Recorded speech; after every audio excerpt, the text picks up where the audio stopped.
Por que você não consegue parar de pensar? A voz na sua cabeça tem 70 mil anos. Existe uma voz dentro da sua cabeça agora mesmo. Não é loucura, não é ansiedade.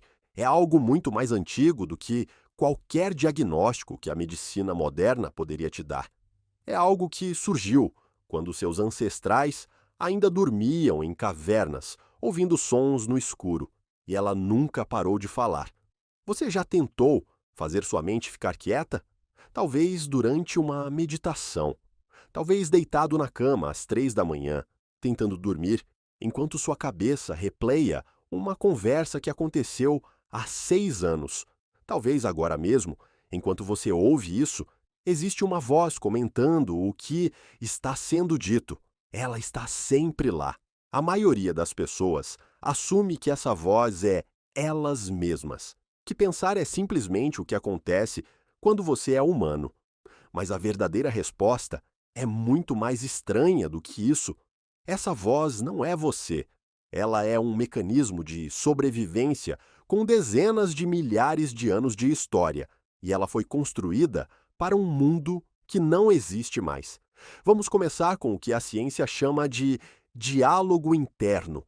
Russell Hurlburt, psicólogo da Universidade de Nevada, passou décadas estudando o que realmente passa pela mente das pessoas no dia a dia.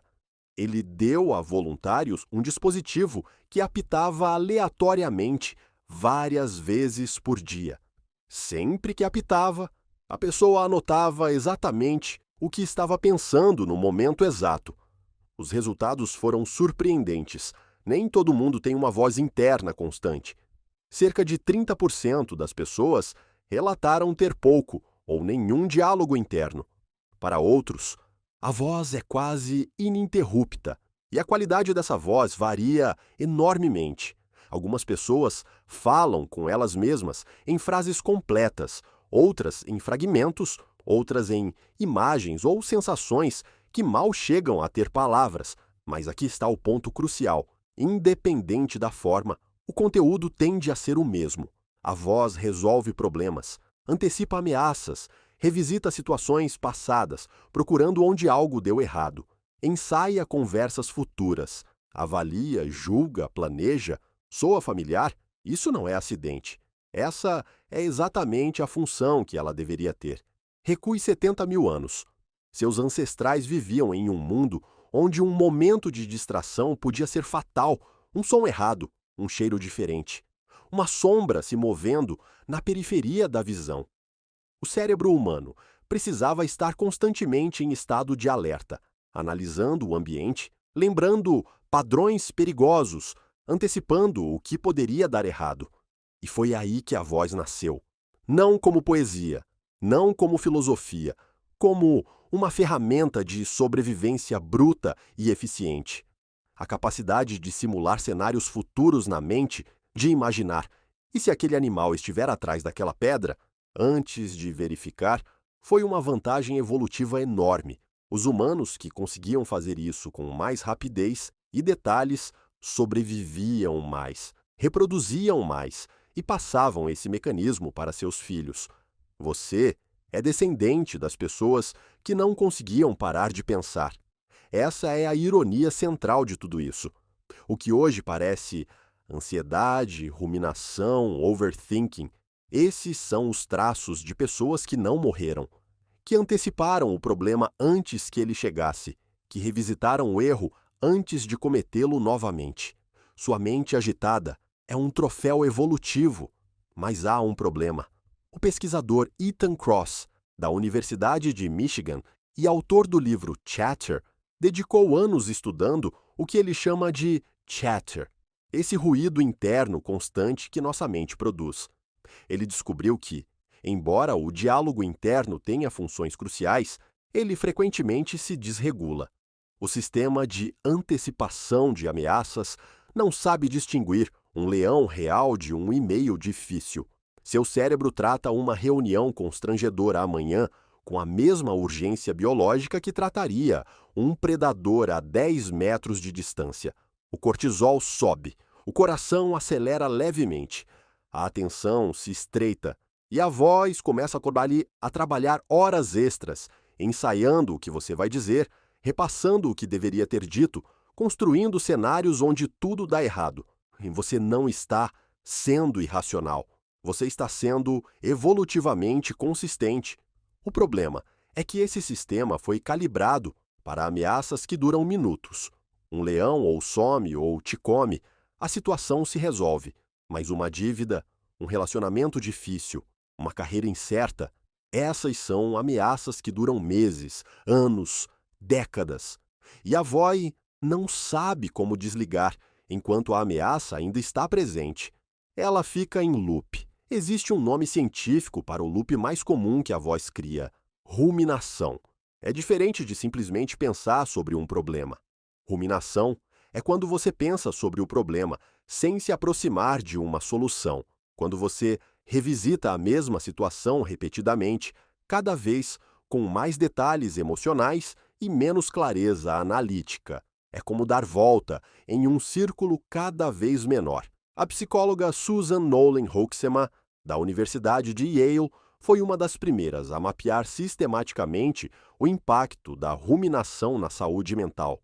Suas pesquisas mostraram que pessoas com tendência a ruminar têm risco significativamente maior de desenvolver depressão, não porque sejam mais sensíveis ou fracas, mas porque seu sistema de resolução de problemas travou em um modo que consome energia sem produzir saída.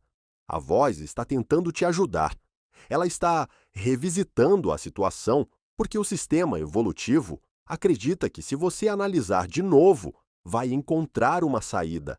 Mas quando não há saída imediata, quando o problema é estrutural, quando depende de outras pessoas, quando o tempo é o único remédio, a voz continua procurando de qualquer forma. É como um programa rodando em segundo plano que você não sabe como fechar. Aqui vai algo que talvez ninguém tenha te explicado dessa forma. A voz na sua cabeça não é uma voz. É um sistema de múltiplas camadas que evoluiu em momentos diferentes da história do seu cérebro. A parte mais antiga, o que os neurocientistas chamam de sistema límbico, não usa palavras. Ela opera em sensações, imagens, impulsos. É o que faz seu estômago apertar antes de você entender racionalmente por quê.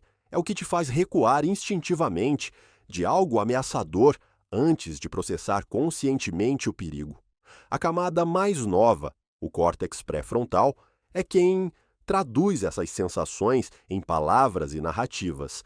Então, quando você ouve a voz dizendo aquela pessoa não gosta de você, ou você vai fracassar nessa apresentação, o que está acontecendo é que sua camada cortical mais nova está narrando em palavras uma sensação que vem de um sistema muito mais antigo e muito menos articulado.